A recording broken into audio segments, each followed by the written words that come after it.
Hello बच्चों, कैसे आप लोग? सब बढ़िया।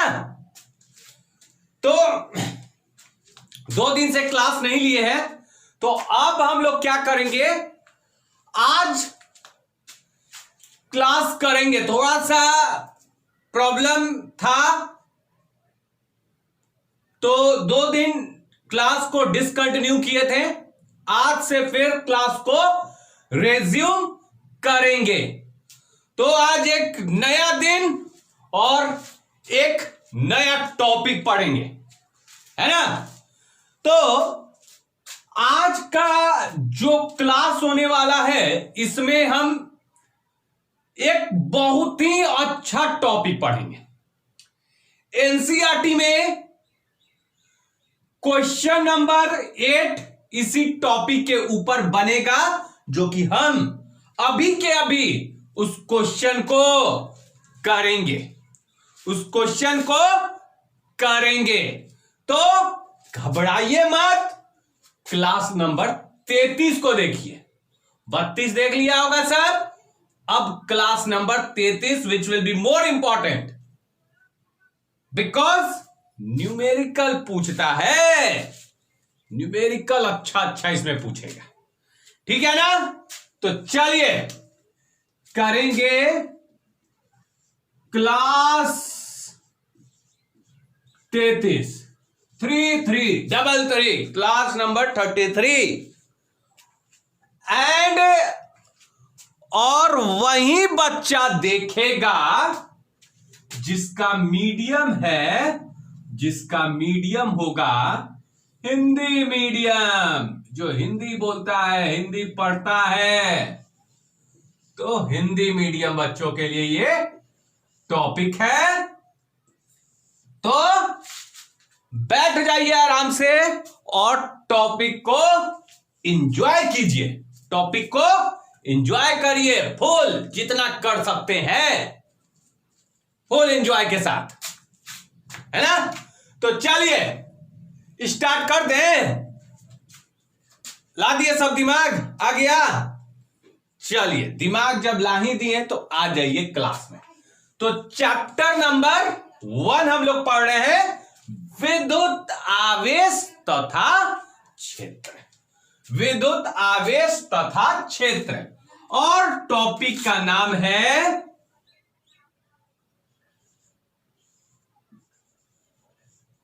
विद्युत क्षेत्र के अध्यारोपण का सिद्धांत। अध्यारोपण का सिद्धांत है ना? अध्यारोपण का सिद्धांत। इंग्लिश में क्या हो जाएगा?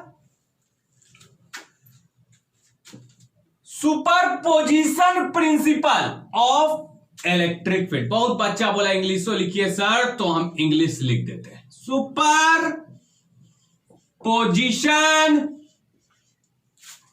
प्रिंसिपल, ये टॉपिक हम लोग पहले भी पढ़ चुके हैं। Super position principle of electric field. तो ये रहा हमारा टॉपिक, देख लीजिए। बढ़िया टॉपिक लग रहा है सबको? चलिए टॉपिक देख लिए, कॉपी में हेडिंग लगा लिए। चलिए आइए अब इस टॉपिक को फुल गहराई में ले जाते हैं। इस टॉपिक को फुल गहराई में ले जाएंगे तो देखिए, याद कीजिए, क्या हम अध्यारोपण का सिद्धांत नहीं पढ़े हैं? अध्यारोपण का सिद्धांत कूलॉम के नियम में 6-7 न्यूमेरिकल लगातार करवाएं। अध्यारोपण का सिद्धांत पढ़ेंगे, लेकिन किस में?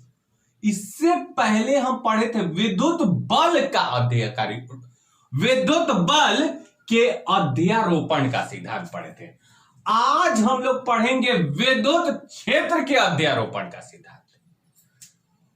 तो पहले क्या होता था, पहले ये हुआ था कि अगर कोई आवेश था तो इस आवेश पर बहुत सारा बल लग रहा था। हम विद्युत क्षेत्र नहीं पढ़ा रहे हैं, विद्युत बल का बात कर रहे हैं। तो इस पे बल लगता था, F1 F2 लगा, इस पे F3 लगा। तो बल कैसा राशि है, सदिश राशि है ना। और भी F4 लगेगा, F5 लगेगा, F6 लगेगा, F7 एंड सो ऑन, बहुत सारा बल लगेगा।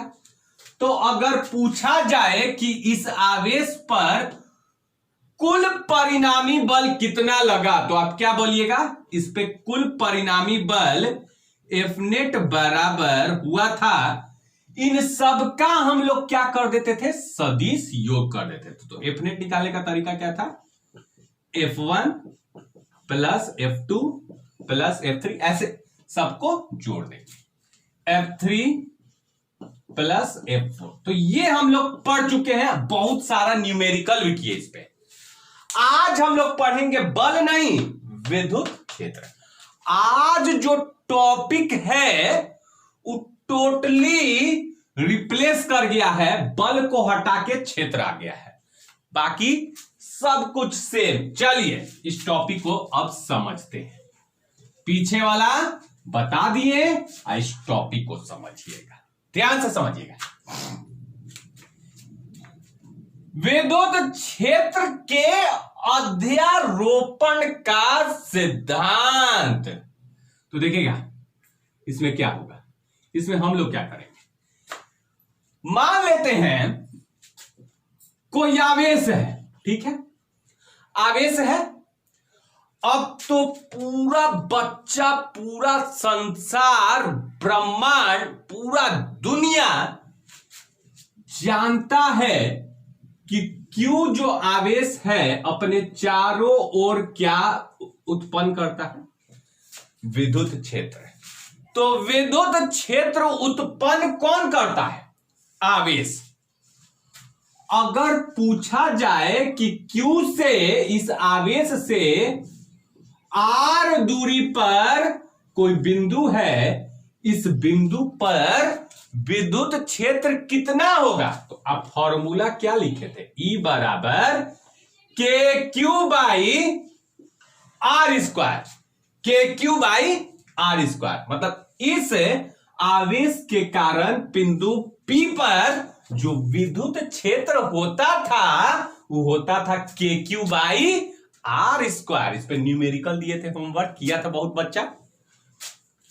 मतलब सुन लीजिए, कोई भी आवेश क्या करेगा, किसी बिंदु पर, इस आवेश के चलते किसी बिंदु पर क्या होगा, ये आवेश क्या करेगा, इस बिंदु पर विद्युत क्षेत्र उत्पन्न करेगा। ये कोई दूसरा आवेश है, ये भी क्या करेगा, इस पे क्षेत्र उत्पन्न करेगा। समझते हैं, अब आइए।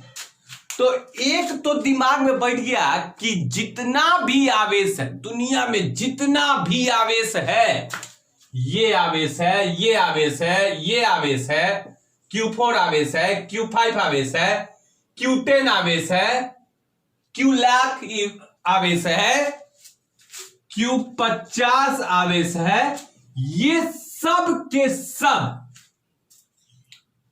एवरी चार्जेस, सब के सब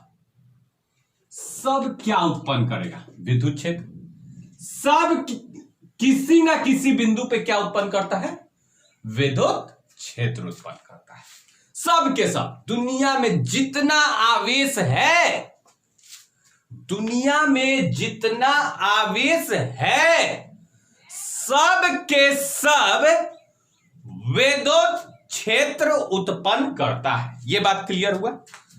चलिए अब आइए गहराई में इस चीज को, इस टॉपिक को समझाते हैं। तो देखिए, मान लेते हैं यहां पे कोई बिंदु P है, ठीक है, ये कोई बिंदु P है। यहां पे कोई Q1 है, तो Q1 आवेश से R1 दूरी पर एक बिंदु P है, तो ये आवेश यहां पे क्या करेगा? विद्युत क्षेत्र उत्पन्न करेगा कि नहीं? ये आवेश इस बिंदु पे विद्युत क्षेत्र उत्पन्न किया, मान लेते हैं E1, क्योंकि विद्युत क्षेत्र एक सदिश राशि है, तीर मार देंगे। उसी प्रकार से एक Q2 आवेश है, Q2 आवेश क्या करेगा? अपने R2 दूरी पे, इतना दूरी पे ये भी एक विद्युत क्षेत्र उत्पन्न करेगा कि नहीं करेगा? करेगा। ये अपना विद्युत क्षेत्र उत्पन्न करेगा। ये अपना कर रहा है, ई वाला अपना कर रहा है, ई वाला अपना किया।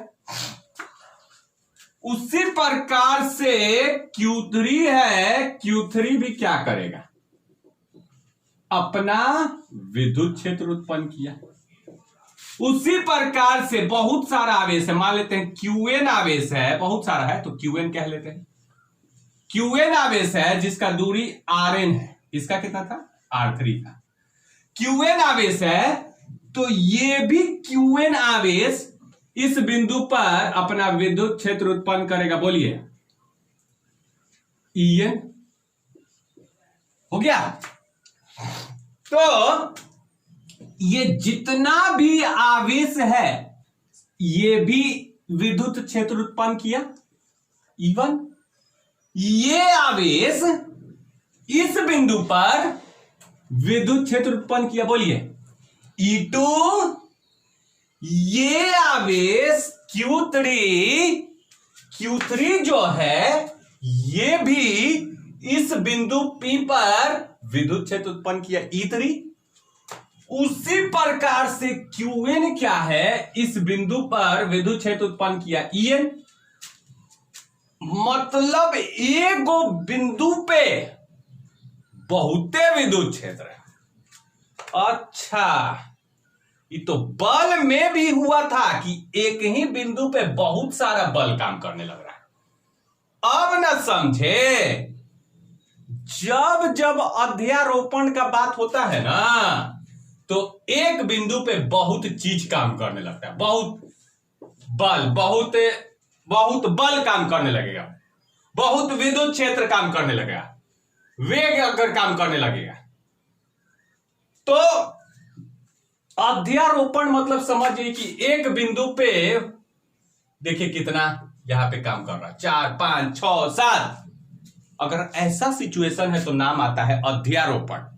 मतलब जब किसी एक बिंदु पर बहुत राशि काम करता है, बल, 1 बल, 2 बल, 3 बल, 4 बल, 5 6 7 लाख हजार काम करेगा, तो अध्यारोपण। तो देखिए ध्यान से, यहां पे एक ही बिंदु पे एक विद्युत क्षेत्र, 2 3 डॉट डॉट डॉट, बहुते ना है। एक ही बिंदु पे इतना विद्युत क्षेत्र, बाप रे। मतलब एक ही बिंदु पे इतना विद्युत क्षेत्र। हमसे कोई पूछ दिया कि P बिंदु पर कुल विद्युत क्षेत्र कितना होगा, तो हम क्या जवाब देंगे? P बिंदु पर कुल परिणामी विद्युत क्षेत्र, एगो तो इस E अपना उत्पन्न किया, एगो तो E किया, एगो तो E किया, एगो तो ये किया, सब अपना अपना विद्युत क्षेत्र बिंदु पे दे दिया।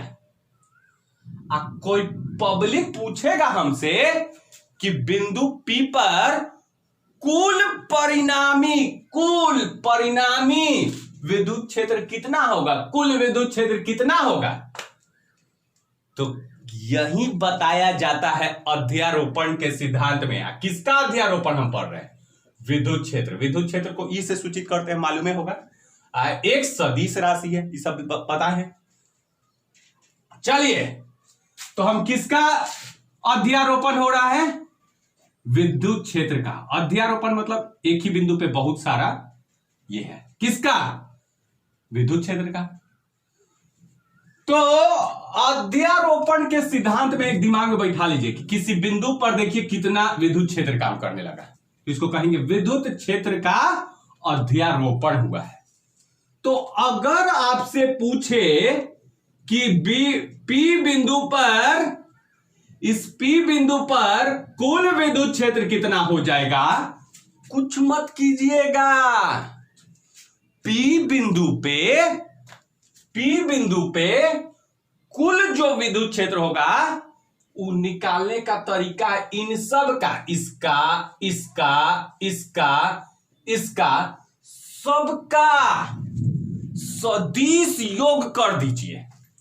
मतलब पी बिंदु पे जो विद्युत क्षेत्र है वो कितना होगा, यही सुनना चाहते हैं हमसे कि पी बिंदु पे कुल विद्युत क्षेत्र कितना है। मतलब इस सबका सदिश योग कीजिए तो हो जाएगा E1 plus E2 plus E3 plus dot dot dot और भी होगा, प्लस कहां तक En। इसी को कहा जाता है विद्युत क्षेत्र का अध्यारोपण का सिद्धांत। मतलब एकदम माइंड में सुन लीजिए, माइंड में बैठा लीजिए आप, किसी एक बिंदु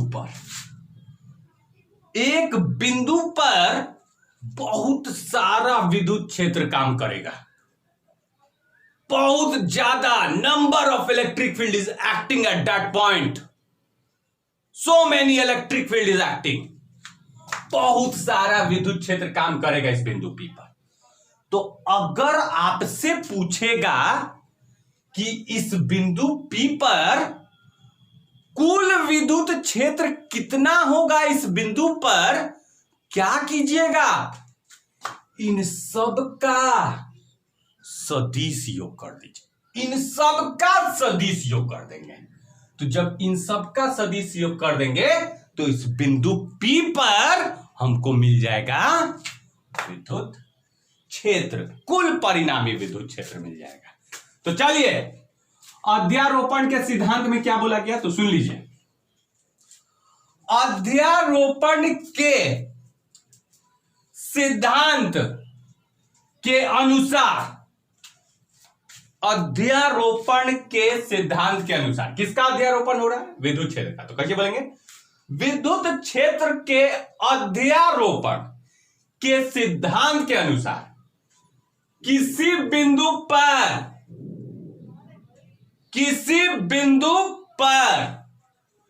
कुल परिणामी विद्युत क्षेत्र, कह लीजिए कुल परिणामी विद्युत क्षेत्र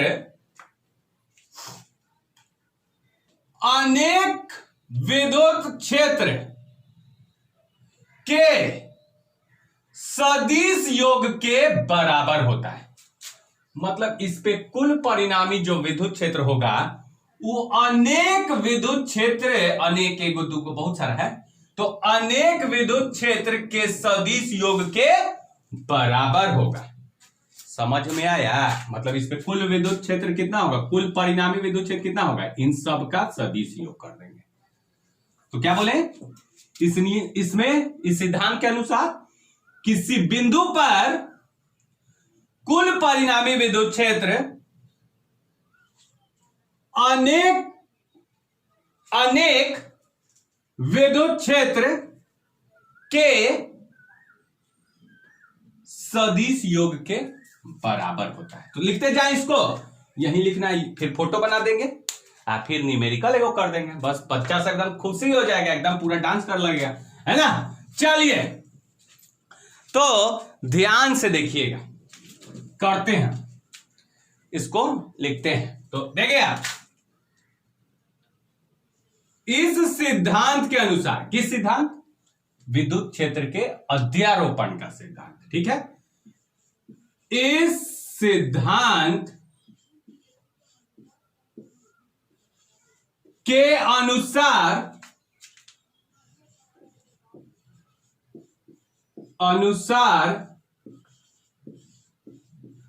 किसी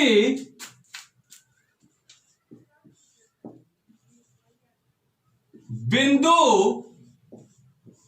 पर, किसी बिंदु पर क्या होगा, किसी बिंदु पर हम क्या करेंगे, कुल परिणामी क्षेत्र निकालेंगे, कुल परिणामी विद्युत क्षेत्र। इस सिद्धांत के अनुसार किसी बिंदु पर कुल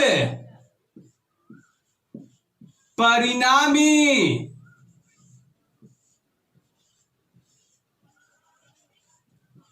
विद्युत क्षेत्र, कुल परिणामी विद्युत क्षेत्र कितना हो जाएगा, अनेक आवेशों, अनेक आवेशों द्वारा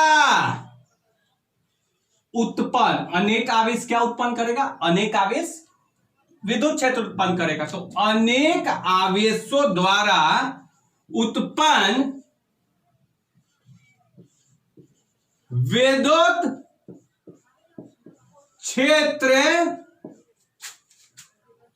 यह अनेक आवेश क्या उत्पन्न किया, जैसे हम किए थे Q1, Q2, Q3, तो यही ना आवेश क्या उत्पन्न करवा रहा था, E1 ये करवाया था, ये E2, तो वही ना लिखे अनेक आवेशों द्वारा, अनेक आवेशों द्वारा क्या क्या उत्पन्न किया ये आवेश, तो विद्युत क्षेत्र उत्पन्न किया। तो वही लिखे हैं अनेक आवेशों द्वारा उत्पन्न जितना भी विद्युत क्षेत्र है, उत्पन्न विद्युत क्षेत्र के, बोलिए, विद्युत क्षेत्र के सदिश योग के बराबर होता है, सदिश योग के बराबर, सदिश योग के न्यूमेरिकल टॉपिक है ये, बराबर होता है। जैसे यहां पे फोटो बनाते हैं, जैसे ये कोई बिंदु है, ठीक है, कोई बिंदु है P, Q, C, A, B, D, कुछ भी मान लेते हैं, यहां पे Q1 आवेश है, ठीक है, अनेक आवेश लेना तो बहुत सारा आवेश है, तो पहले आवेश लिए Q1, तो ये Q1 क्या करेगा, यहां पे Q1 जो है विद्युत क्षेत्र उत्पन्न किया E1, कितना दूरी पे है, R1, ये जो बिंदु है इससे कितना दूरी पे है, R1 दूरी पे है, ठीक है। उसी प्रकार से क्योंकि विद्युत क्षेत्र सदिश राशि है तो तीर मार देते हैं, क्या दिक्कत है, Q2 जो है ये भी तो ये जो आवेश है ये भी R2 दूरी पर इससे ये बिंदु है, तो ये भी आवेश इस बिंदु पर अपना विद्युत क्षेत्र उत्पन्न करेगा कि नहीं करेगा, किया तो ये देखिए E2। उसी प्रकार से एक Q3 आवेश है, कितना दूरी पर, R3 दूरी पर, तो ये भी क्या करेगा, ये अपना विद्युत क्षेत्र E3 उत्पन्न किया, सदिश है तो सदिश सब पढ़ देते। अब के वो करें, 10 गो 50 गो जगह होते ना, अब मान लीजिए N गो आवेश है, बहुते सारा अनेक आवेश, तो 1 2 3 अनेक, तो यहां पे लिख देंगे कोई Qn आवेश होगा कितना दूरी पे, Rn दूरी पर, तो ये भी क्या उत्पन्न करेगा, विद्युत क्षेत्र E। ये कोई बिंदु P है, यहां पे बिंदु P है, ठीक है। तो अब ध्यान से सुनिएगा, अगर आपसे पूछे, क्या बोला है इस सिद्धांत के अनुसार, किसी बिंदु पर, वो बिंदु कौन है, P, किसी बिंदु पर, इस बिंदु पर कुल परिणामी विद्युत क्षेत्र, इस बिंदु पर कुल परिणामी विद्युत क्षेत्र, कुल विद्युत क्षेत्र जो हो जाएगा अनेक आवेशों द्वारा उत्पन्न विद्युत क्षेत्र, अनेक आवेश क्या उत्पन्न किया है, विद्युत क्षेत्र उत्पन्न किया है, अनेक आवेश उत्पन्न किया है, विद्युत क्षेत्र, अनेक विद्युत क्षेत्र उत्पन्न किया है, तो इन सब का क्या कर देना है, सदिश योग कर देना है, करें, अर्थात कहने का मतलब यह हुआ, अर्थात इस बिंदु पर किस बिंदु पर?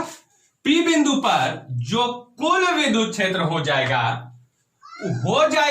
बराबर, इन सबका कर देना सदिश योग कीजिए sir, E1 plus E2 plus E3 plus dot dot dot plus En, सबका सदिश योग। तो ये देखिए बिंदु P पर कुल विद्युत क्षेत्र क्या हो गया? सब विद्युत क्षेत्र का हम क्या कर दिए? सदिश योग।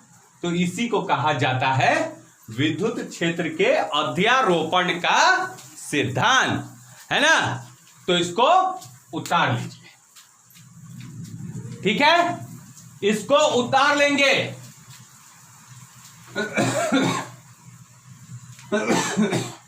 चलिए, उतर गया। तो अब आइए एक क्वेश्चन करेंगे, ठीक है? पहले भी बात किए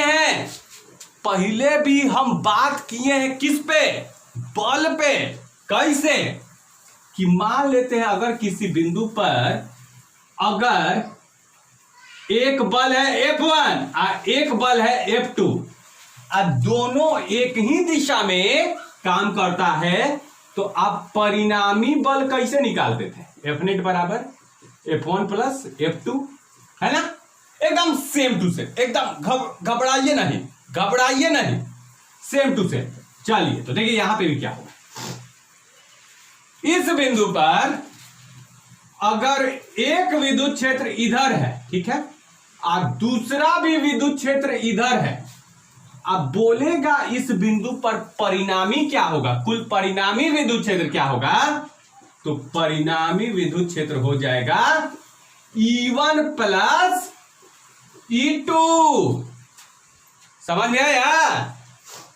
अगर मान लेते ऐसा सिचुएशन है कि एक विद्युत क्षेत्र इधर है और एक विद्युत क्षेत्र इधर है, मतलब इस बिंदु पर एक विद्युत क्षेत्र इधर और एक विद्युत क्षेत्र इधर, तो आपको बताना है इस पे परिणामी क्या होगा। तो बोलिए, जब विपरीत में होता है तो जुटेगा कि घटेगा? यही तो खेल है, जुटेगा कि घटेगा? तो E नेट बराबर E1 माइनस E2। बल में भी ये चीज हम बताए थे। अब विद्युत क्षेत्र मतलब मान लीजिए ये तीन कॉन्सेप्ट, ये न्यूमेरिकल अभी करने वाले हैं, तीन कॉन्सेप्ट याद है तो दुनिया का कोई न्यूमेरिकल बनेगा विद्युत क्षेत्र के ऊपर। देखिए, अगर Q है, R दूरी पर कोई बिंदु P है, तो ये आवेश इस बिंदु पर कितना विद्युत क्षेत्र उत्पन्न करता है? तो हम पहले प्रूफ करवा दिए, KQ बाई R स्क्वायर। तो ये देखिए तीन कॉन्सेप्ट है, ये तीन कॉन्सेप्ट है तो न्यूमेरिकल बनेगा। चलिए, क्वेश्चन लिखिएगा एनसीईआरटी क्वेश्चन नंबर 8। एनसीईआरटी में क्वेश्चन नंबर 8 दिया हुआ है।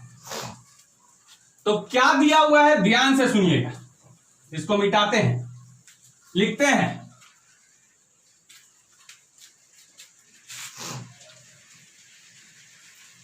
दो आवेशों, के को आवेशों, दो आवेशों, एक आवेश है QA, जिसको QA कह लिया, एक आवेश को QA, जो कि 3 माइक्रोकूलम है। दो आवेशों QA बराबर 3 माइक्रोकूलम तथा QB बराबर -3 माइक्रोकूलम। दो आवेशों QA इतना, QB इतना के बीच की दूरी दिया हुआ है, के बीच की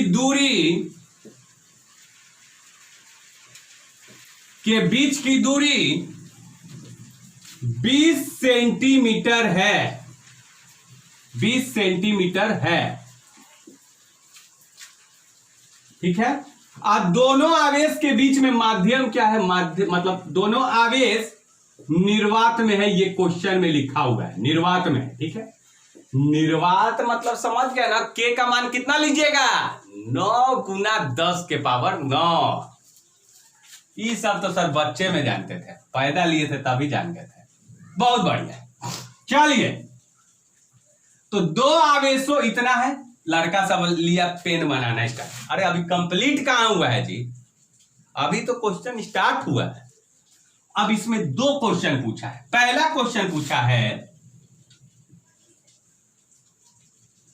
दोनों आवेशों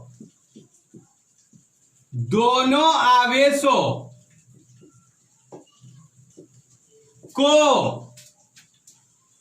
जोड़ने वाली रेखा के मध्य बिंदु पर कुल परिणामी विद्युत क्षेत्र क्या होगा। ठीक है। इसका दूसरा पार्ट है कि दो आवेश है ऐसे 3 और -3, और दूसरा पार्ट है कि बीच में इसके मध्य बिंदु पे कोई तीसरा आवेश रख दिया है। कोई तीसरा आवेश मान लेते हैं, क्वेश्चन में दिया हुआ 1.5 करके कुछ, तो तीसरा आवेश पे आपको कुल विद्युत बल निकालना है। ये बताए हैं कि नहीं बताए हैं। खींच रहा है, ये इसको क्या करेगा, खींचेगा, ये इसको धक्का मारेगा, तो इधर दोनों को जोड़ देंगे। ये तो कुलॉम के नियम में ही इसका दूसरा क्वेश्चन। तो सुन लीजिए, ये क्वेश्चन हम कुलॉम के नियम में पढ़ाए हैं जब अध्यारोपण का सिद्धांत पढ़ाए थे विद्युत बल का।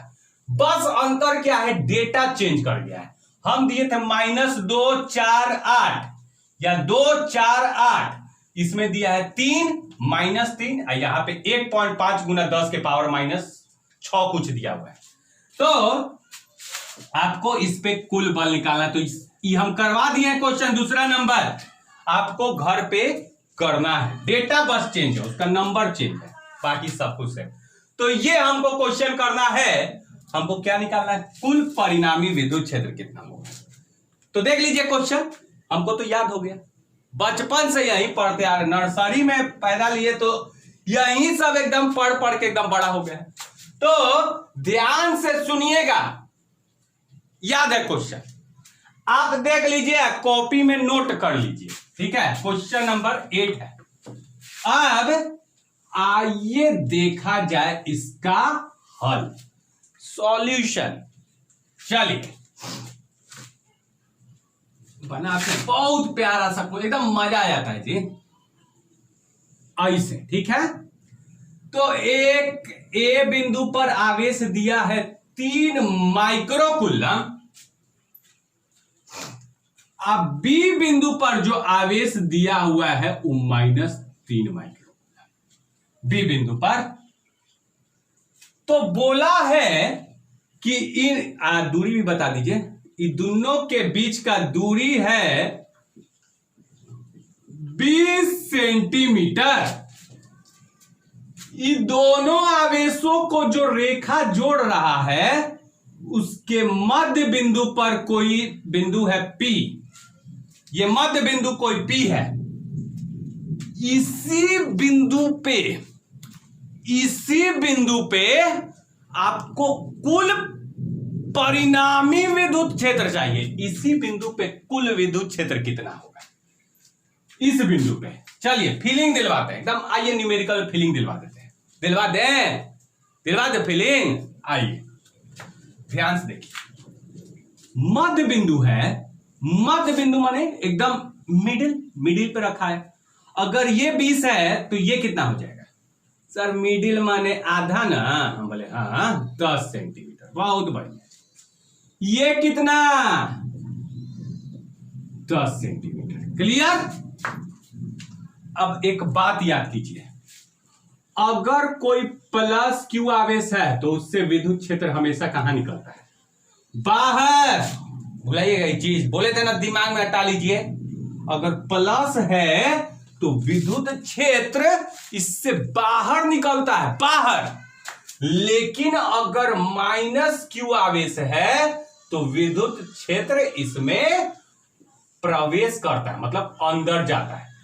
प्लस है सर तो उससे विद्युत क्षेत्र बाहर निकलेगा, लेकिन माइनस है तो उसके अंदर जाएगा। तो ये दोनों क्लियर है, पढ़ाए थे विद्युत क्षेत्र रेखाएं के गुण में, तो ये हम बताएं। चलिए अब आइए देखिएगा हमको क्या निकालना है। इस बिंदु पर कुल विद्युत क्षेत्र निकालना है, कुल विद्युत क्षेत्र। तो इस बिंदु पर किसका किसका विद्युत क्षेत्र है, कौन कौन अपना विद्युत क्षेत्र उत्पन्न कर रहा है। तो एक तो 3 माइक्रोकूलम का विद्युत क्षेत्र यहां पे होगा, 3 माइक्रोकूलम इस बिंदु पर विद्युत क्षेत्र उत्पन्न करेगा। एक -3 भी इस पे करेगा, एक 3 भी करेगा, एक -3 भी करेगा। तो दोनों ने अपना अपना विद्युत क्षेत्र उत्पन्न किया। अच्छा, एक बिंदु पर 2 विद्युत क्षेत्र।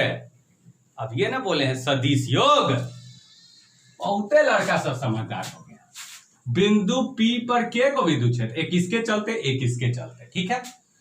तो अगर विद्युत क्षेत्र इसके चलते इसके चलते इसके चलते इस बिंदु पे इसके चलते इस बिंदु पे, दोनों का दिशा एक ही रहा तो जोड़ दीजिएगा, लेकिन विपरीत रहा तो अच्छा हमी को नहीं मालूम है, घटा देंगे। तो ऐसे पहले डॉटेड लाइन हम कर लेते हैं, ठीक है। चलिए तो ये प्लस है, प्लस से विद्युत क्षेत्र, प्लस से विद्युत क्षेत्र बाहर निकलता है, तो इससे विद्युत क्षेत्र बाहर निकलेगा। देखिए कैसे निकलेगा, बाहर बाहर बाहर, मतलब बाहर इधर की ओर, तो बाहर निकल गया। तो कैसे लिखेंगे, विद्युत क्षेत्र किसके कारण, ए वाला के कारण ये है। अब आइए, लेकिन अगर माइनस वाला रहेगा तो विद्युत क्षेत्र अंदर जाएगा, अंदर अंदर अंदर अंदर, हर जगह से अंदर जाएगा। तो जो इसके कारण इस बिंदु P पर उसका विद्युत क्षेत्र कहां जाएगा, अंदर की ओर, मतलब इस बिंदु पे विद्युत क्षेत्र कहां जाएगा, अंदर की ओर। विद्युत क्षेत्र का दिशा अंदर की ओर, तो अंदर कहने का मतलब इधर की ओर, इधर की ओर अंदर गया -3 में। तो कैसे लिखेंगे, E किसके चलते, B के चलते। जोड़ना है कि घटाना है, परिणामी निकालने के लिए जोड़ना है कि घटाना है, सर जोड़ना है। अरे दोनों एक के दिशा में ना है, बहुत बढ़िया। तो हम क्या बोलेंगे, बिंदु P पर जो कुल विद्युत क्षेत्र हो जाएगा, बिंदु P पर कुल विद्युत क्षेत्र हो जाएगा, वो हो जाएगा EA plus EB, EA plus EB। अब EP बराबर A के कारण, इसके कारण बिंदु P पर, इसके कारण बिंदु P पर जो विद्युत क्षेत्र हो जाए, फॉर्मूला क्या है, कोई आवेश रहता है r दूरी पर, कोई बिंदु P रहता है, तो फॉर्मूला क्या लिखा है विद्युत क्षेत्र का, E बराबर KQ by R square. Sir तो लगाइए ना जी फॉर्मूला, हमको क्या देख रहे हैं, लगाइए। चलिए लगा दें, लगाइए। के इसके चलते इस बिंदु पर, के आवेश कितना है सर, 3, के क्यू का मान कितना है, 3 गुना 10 के पावर -6, अब बट्टा में दूरी कितना है, 10 सेंटीमीटर। सेंटीमीटर बेवकूफ बना दिया है, मीटर में बदलेंगे तो 100 से भाग, तो के क्यू अब बट्टा में R स्क्वायर प्लस, अब E भी निकालिए। यहीं पे लड़का भयानक मिस्टेक मारता है, भयानक मिस्टेक मार देगा। यहां पे ऐसे लिखता है, अच्छा इसके कारण इस बिंदु पे निकालना है ना, तो ऐसे करेगा, के आवेश कितना है -3, यहीं पे माइनस लगा दिया, गलती। और माइनस बस ये दिखा रहा है, माइनस बस ये दिखा रहा है कि विद्युत क्षेत्र का दिशा कहां है, अंदर की ओर, बस माइनस का काम इतना ही। तो माइनस से मतलब नहीं है, माइनस आपका बस इतना बता रहा है विद्युत क्षेत्र का दिशा अंदर की ओर। तो आप माइनस को मत लीजिएगा, जो मान दिया हुआ है उसको लेंगे। तो 3 गुना 10 के पावर -6 अब बट्टा में इसके कारण इस बिंदु पे निकाला है, तो बोलिए दूरी कितना हो जाएगा? 10 सेंटीमीटर। तो 10 बट्टा में 100 हो गया। देख लीजिए, जोड़ घटाओ, यहां पे जोड़ घटाओ कीजिए। ईपी बराबर, अरे ई जैसा है वैसी ही डुप्लीकेट कॉपी, एकदम 2 कॉपी है। तो देखिए आता है जोड़, a + a 2a, b + b 2b, आदमी + आदमी 2 आदमी, चिड़िया + चिड़िया 2 गो चिड़िया। ये सब तो मालूम है जी। तो e + e 2 गो e + e 2 गो हो जाएगा ना, सेम है। तो दोनों को जोड़ेंगे तो कैसे लिखेंगे? 2 e, तो 2 1 + 1 ये प्लस ये कितना 2 हो जाएगा। तो 2 के गुना 3 गुना 10 के पावर -6 होल डिवाइडेड बाई 10 बट्टा में 100 का होल स्क्वायर। ये 0 कट गया, इतना सिंपल। चलिए ईपी बराबर 2, के का मान कितना हम लोग बचपन से जान रहे हैं? 9 गुना 10 के पावर 9, क्योंकि दिया हुआ है दोनों आवेशों के बीच निर्वात है। निर्वात है तो के का मान 9 गुना 10 के पावर 9 और 3 गुना 10 के पावर -6, और नीचे में बचा है 1 बट्टा में 100। अब ये 100 जाके इसमें गुना हो जाएगा। ये 100 बहुत बच्चा का कंफ्यूजन होता है। 100 को हम लिख देते हैं ना 10 के पावर 2, 100 को लिख सकते हैं ना 10 के पावर 2, तो ये जाएगा ऊपर ले जाएगा तो माइनस कर देगा। नहीं, अगर यहां पे रहता ना तब ऊपर ले जाते हैं तो -2 हो जाता, लेकिन जब ये नीचे में है यहां पे, तब तो ये इसमें जाके गुना हो जाएगा। तो गुना कर दीजिए।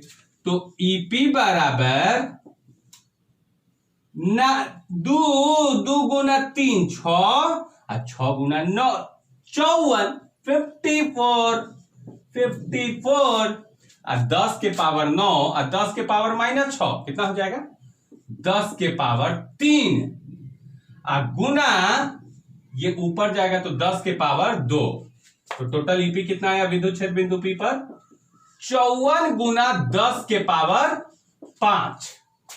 क्योंकि विद्युत क्षेत्र निकाले हैं तो इसका मात्रक होता है न्यूटन प्रति कूलम, या आप लिख सकते हैं वोल्ट प्रति मीटर। एनसीईआरटी में ऐसे लिख दिया है 5.4 गुना 10 के पावर 6, तो ठीक तो है। एगो 10 इसको दी जाए तो 54 हो जाएगा। ऐसे लिखिए चाहे ऐसे लिखिए, बात बराबर है। तो 5.4 गुना 10 के पावर 6 न्यूटन प्रति कूलम।